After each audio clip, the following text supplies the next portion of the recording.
भगवान परशुराम के गौर वदन त्रिपुंड विराजमान, हाथ में परसा, पीठ में तोड़ी धनुष, अब विशाल भुजा, विशाल जंघा, अखंड ब्रह्मचारी भगवान परशुराम।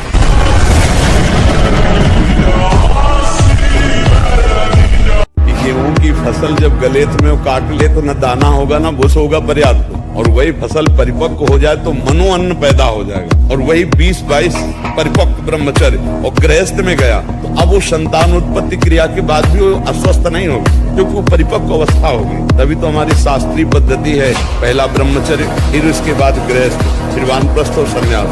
ब्रह्मचर्य सबकी नहीं होगी। बांध लंगोटा बचा के इंद्री ब्रह्मचर्य। अगर आपको वास्तविक बलवान बनना है तो ब्रह्मचर्य और स्वाभाविक दंड बैठक और व्यायाम के द्वारा जो ताकत बढ़ती जाती है वो स्थायी होती है। गाय बांधो और गाय का शुद्ध दूध पियो और दंड बैठक मारो और लंगोटे के पक्के रहो, बलवान बन जाओगे। खूब विचार करते हो, हस्त मैथुन करते हो, गंदी बातें करते हो, उससे थोड़ी हो जाएगा। ब्रह्मचर्य से रहो, नमक रोटी खाओ। और ये हम तुम देखा है ऐसा पहलवान और ऐसे को गद्दा की तरह उठा के पटक दिया। सबसे पहले ब्रह्मचर्य की रक्षा करनी चाहिए। अगर गृहस्थ है तो एक पत्नी धारण करना चाहिए, और अगर ब्याह नहीं हुआ है तो ब्रह्मचर्य रहना चाहिए। हर डिपार्टमेंट की नींव है ब्रह्मचर्य। अगर ब्रह्मचर्य नहीं है तो व्यभिचारी पुरुष कहीं भी उन्नति में जाने पर भी वो पतन को प्राप्त होता है। जो पराई माता बहनों से व्यभिचार करता है कभी उन्नति को प्राप्त नहीं हो सकता। इसलिए सबसे पहला चरित्र पालन करो। तुम्हारा चरित्र ठीक होना चाहिए, तुम्हारा आचरण ठीक होना चाहिए, और उसके लिए ब्रह्मचर्य का पालन। व्यायाम जरूर करो, अगर ना करते हो तो शुरू करो 5 मिनट से। 5 मिनट हमारी बात मानो, 4 बजे उठ करके शौच स्नान करके यदि 20 मिनट व्यायाम करोगे रोज तो आप देखोगे वरदान की तरह काम करेगा।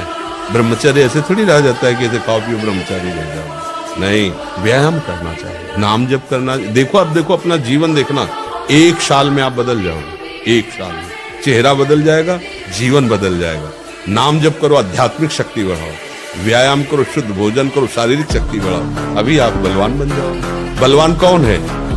दूसरा गाली दे रहा, आप सह गए उसे बलवान कहते, उसके थप्पड़ मार दिया उसे बलवान नहीं कहते। बल आप में क्षमा है तो आप बलवान हैं। काम को आप जीत रहे हैं, आप बलवान हैं। लोभ को आप जीत रहे हैं, आप बलवान हैं। दूसरा कोई बीमार पड़ा है, आप उसको सेवा कर रहे हैं, कोई चाह नहीं, ये आप बलवान हैं। माया भगवती माँ की तरह प्यार करने लगेंगी। होश उड़ा दो माया भगवती के जो प्राप्त करने वाले हैं। वो कैसे? नाम कीर्तन से, भगवत यश गाम से, भगवान नाम जप से। होश उड़ा दो माया के नाम के बल पर। जो ब्रह्मचर्यहीन होता है, बुझा हुआ चेहरा होता है, तेजहीन, बिना किसी कारण के वो शोकग्रस्त लगता है। बैठा है, आपको लग रहा है शांत है, लेकिन आप चेहरे को देखो, वो एक शोकग्रस्त है। उपासक जो ब्रह्मचारी होता है उसका खिला हुआ चेहरा रहता है, जैसे कमल खिला हुआ, बिना किसी कारण के उसकी मुख मुद्रा में प्रसन्नता होती है। मुख प्रसन्न, तन तेज विराजा। यह है जैसे आग में पैर रखते हुए कोई चले तो कैसे चलेगा, ऐसे ही ब्रह्मचारी की पहचान है।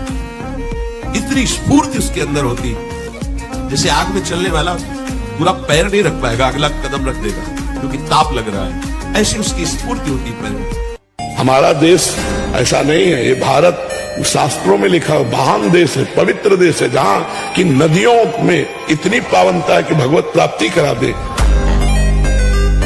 यदि हस्त क्रिया के द्वारा अपनी जीवनी शक्ति को नष्ट कर रहे हो, आपकी नस नाड़ियों से जीवनी शक्ति निचुड़ रही है, ये तुम्हारा नाश कर दे। इस क्रिया से जितनी हानि उठानी पड़ती है वो हम वर्णन नहीं कर सकते। किसी भी औषधि में, किसी भी डॉक्टर में कोई भी ऐसा उपाय नहीं है जो इसे छोड़ सके। आपकी स्वीकृति ही एकमात्र है, सत्संग ही एकमात्र है, भगवत चिंतन, भगवत कृपा ही एकमात्र उपाय है। इस महान रोग से, और ये वायरल की तरफ फैल रहा है। बहुत ध्यान दीजिए, बहुत ध्यान का इसलिए विषय है कि ये नींव है हमारे अध्यात्म की, हमारे परमार्थ की। शरीर के भीतर बताया था कल भी, एक मनोवाहा नाम की नाड़ी है। इस नाड़ी का कार्य है मथानी जैसे नहीं, जो दूध दही का मंथन करे तो मक्खन निकाल देती है। ये इतनी चिंतन से गर्म हो जाती है नाड़ी, तो वीर पूरे शरीर के रक्त के साथ है। ब्रह्मचर्य एक ऐसी अमोघ वस्तु है कि जो चिंतन मात्र से भी नष्ट हो सकती है। जैसे पित्त की थैली है और ऐसे कहीं वीर की थैली नहीं है। वो पूरे रक्त को वो मनोवाह नाड़ी मथानी की तरह चिंतन से, जब आपका कामोत्तेजित चिंतन हुआ तो मंथन कर देगी। अब मंथन कर दिया तो फिर लघु शंका में, स्वप्न दोष में किसी न किसी तरह निकल जाए। अखंड ब्रह्मचारी के लिए चिंतन भी रोकना है। जीवन में ब्रह्मचारी को कभी भी सानिध्य प्रगट में या एकांत में काम संबंधी चेष्टाओं का नहीं करना चाहिए। बिल्कुल ये पक्की जीवन की बात समझ ले। अगर ब्रह्मचर्य रहना है तो विपरीत आकर्षण जो हो रहा है उससे हमें दूरी बना के रहना। अगर तनिक भी सिद्ध ही कोई दिखाए तो गिर ही जाएगा, वो भ्रष्ट ही हो जाएगा। और जब ब्रह्मचर्य रहा जाता है तो उसको सुविधा माया देती है ब्रह्मचर्य नष्ट करने की। जैसे आप नियम लिए कि मैं आजीवन ब्रह्मचारी रहूंगा, तो आपको पक्की सुविधा एक समय आएगी, आप आराम से भोग लीजिए। कोई निगेटिव नहीं, कोई नकारात्मक सोच भी नहीं आएगी।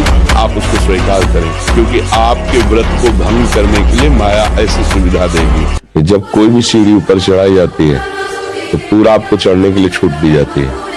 उसी समय आपको सावधान होना है। जब आपको पता है कि 30 दिन बाद हमारी प्रोग्रेस होने की बात आती है, उसी समय आपको बिल्कुल अलर्ट हो जाना, सावधान हो जाना। अगर आपको लगता है कि उस समय प्रमाद आ जाता तो भोजन छोड़ देना एक दिन। आज मान लो 33वां दिन है, मुझे पता है कि 30 और 35 के अंतर में होता है। हम 5 दिन बिल्कुल अलर्ट रहेंगे, भोजन बिल्कुल ठीक, सावधान, भजन सावधान। क्रॉस कर गए, एक बार क्रॉस करो, दूसरी बार हिम्मत आ जाएगी और कुछ काल तक आप किसी भी तरह की कोई भी चेष्टा मत करो, आगे निकल जाओगे। पहले स्वप्न दोष होता रहेगा, पहले अपने आप होता रहेगा, आपको चेष्टा नहीं करनी, तो अपने आप बंद हो जाएगा। इतना बड़ा नहीं कि सह न पाओ, पर हम सहने की ठानते ही नहीं है। हम सहने की नहीं ठानते हैं, सहने की ठान जाओ तो सब सह जाओगे। हम कई बार चीख के बात कर रहे हैं कि ये जो गर्लफ्रेंड, जो बॉयफ्रेंड, ये जो लिव इन रिलेशन, ये जो व्यभिचार का बढ़ावा हमारे समाज में, कि अगर आप लड़का लड़की पसंद मतलब राजी हैं तो कोई उसको विक्षेप नहीं डाल सकता।